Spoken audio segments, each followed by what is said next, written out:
நலாஸ் நாட்டு சர்க்கரை நலமுடன் வாழ நலாஸ் இந்தியாவிலேயே நாட்டு சர்க்கரைக்கு ISI முத்திரை மற்றும் அக்மார்க் அங்கீகாரம் பெற்ற ஒரே நிறுவனம். தொடர்புக்கு 9047050000. அறுவை சிகிச்சையில்லா குணம் இது ஆயுட்கால நிவாரணம். டாக்டர் ஸ்ரீவர்மாஸ். இந்த நிலையில் நம்மோடு தமிழக பாஜகவின் மூத்த தலைவரும் துணைத் தலைவருமான திரு நாராயணன் திருப்பதி அவர்கள் இணைந்திருக்கிறார். சார் வணக்கம். வணக்கம் சார், மீண்டும் ஒரு முறை NDA ஆட்சி என கூறியிருக்கிறார் அமித்ஷா. எப்படி புரிஞ்சுக்கிறது? பாசிட்டிவா நீங்க நேர்மறையா எடுத்துக் கொள்வதாக இருந்தால் தேசிய ஜனநாயக கூட்டணியில் வெற்றி பெற்று அந்த கூட்டணியுடைய ஆட்சி நடைபெறும் என்பதாகத்தான் எடுத்துக்கொள்ள வேண்டும். இப்போது நடைபெற்றுக் கொண்டிருப்பது திமுக கூட்டணியுடைய ஆட்சி. தேசிய ஜனநாயக கூட்டணி ஆட்சி நடைபெறும் என்று தெளிவாக சொல்லியிருக்கிறார். அதை புரிந்தவர்களுடைய பார்வையில் இருக்கிறது, அவ்வளவுதான். ஒவ்வொரு முறையும் ஸ்ட்ரெஸ் பண்ணும்போது தானே சார் அந்த கேள்வி வருது. அது ஒரு வெளிப்படையா சொல்லிட்டாங்க அப்படின்னு அது ஒரு நமக்கு தேர்ட் பார்ட்டியா நமக்கு ஒன்றும் வெளியில இருந்து இது இல்லை. பட் அதிமுக ஒரு டிஃபரன்ஸ் ஆஃப் ஒப்பீனியன், பிஜேபியில் ஒரு டிஃபரன்ஸ் ஆஃப் ஒப்பீனியன் இருக்கும்போது அந்த கொஸ்டின் வந்து எழுவது நியாயம் தானே? இல்லைங்க, என்ன பிரச்சனைன்னா ஊடகங்களும் எதிர்கட்சிகளும் எப்படி எதிர்பார்க்கின்றனவோ அதை நாங்கள் சொல்ல வேண்டிய அவசியம் இல்லை. தேசிய ஜனநாயக கூட்டணி என்பது பல கட்சிகள் இணைந்து போட்டியிடக்கூடிய ஒரு அமைப்பு. அப்போ அது போட்டியிட்டு வெற்றி பெற்றால் அது தேசிய ஜனநாயக கூட்டணி வெற்றியாகத்தானே பார்க்க முடியும்.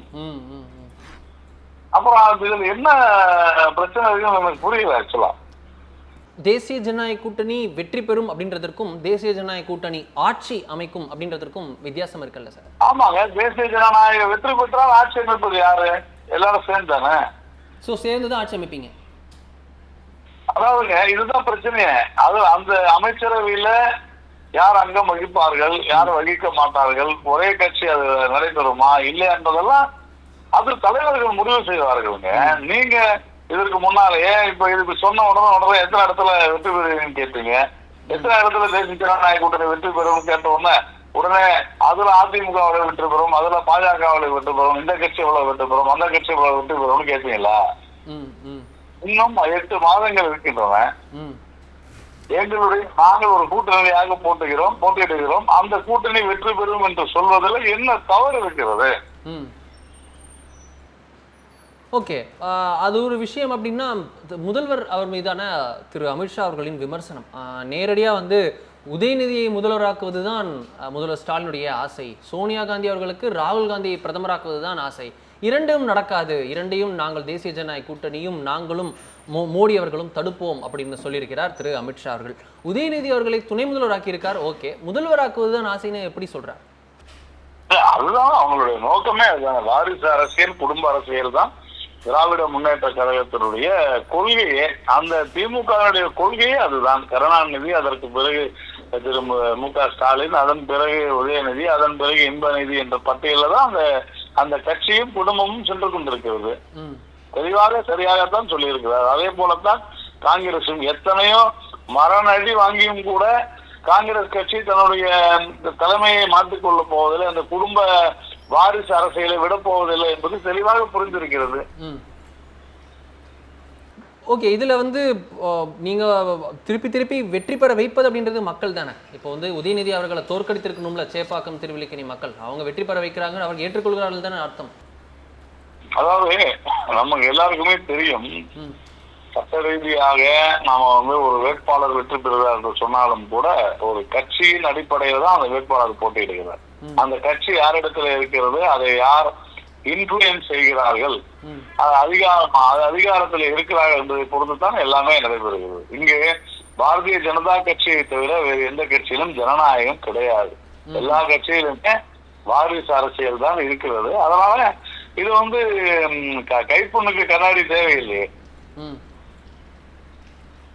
ஓகே, இதுல வந்து இந்த சட்டம், புதிதாக கொண்டு வரப்பட்ட சட்டம் பற்றிய முதல்வரின் விமர்சனம், அதற்கு திரு அமித்ஷா அவர்கள் பதிலடி கொடுத்திருக்கிறார். இது கருப்பு சட்டம் என சொல்கிறார். இந்த 30 நாட்கள் வரை கைது செய்யப்பட்டிருந்தால் அவர்களை பதவி நீக்கம் செய்யும் சட்டம், அமைச்சராகவோ முதல்வராகவோ இல்லை ஏன் பிரதமராகவோ இருந்தால் கூட கைது செய்யலாம் அப்படின்னு சொல்லக்கூடிய அந்த சட்டத்தை இது கருப்பு சட்டம் என சொல்கிறார். நம்ம பார்க்குறோம், இங்கே பொன்முடி இருக்காரு, இங்கே செந்தில் பாலாஜி இருக்காரு அப்படின்ட்டு அமித்ஷா அவர்கள் பெரிய பட்டியலை போட்டு பதிலடி கொடுக்கிறார். இதை தானே ஸ்டாலின் அவர்கள் சொல்கிறார். எதிர்க்கட்சிகளாக இருக்கக்கூடிய தலைவர்களை குறிவைப்பதற்காக தான் இந்த சட்டம், இது வந்து டார்கெட் பண்ணுவதற்கான சட்டம் அப்படின்னு தானே சொல்றார். அதை நீங்களே வேலிட் பண்ற மாதிரி இருக்கா?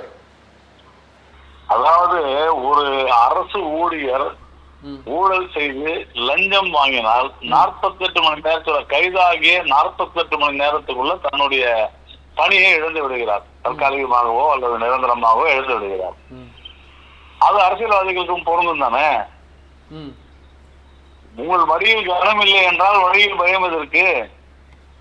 அப்போ ஒரு ஒரு மிகப்பெரிய ஒரு மக்கள் பணத்தை மக்கள் நம்பி வாக்களித்து அந்த மக்களை ஏமாற்றி மோசடி செய்து ஊழல் செய்தவர்கள், அதாவது 5 வருடங்களுக்கும் மேல தண்டனை பெறக்கூடிய குற்றமாக இருந்தால், 30 நாட்களுக்கும் மேலாக சிறையில இருந்தால், 30 நாட்கள் என்பது ஒரு மிகப்பெரிய விஷயம். நாம் பார்த்தோம், செந்தில் பாலாஜி அவர்கள் 1 வருடம் சிறையில இருந்தாலும் கூட அவர் அமைச்சராக நீண்ட நாள் அவர் தொடர்ந்து கொண்டே இருந்தார்.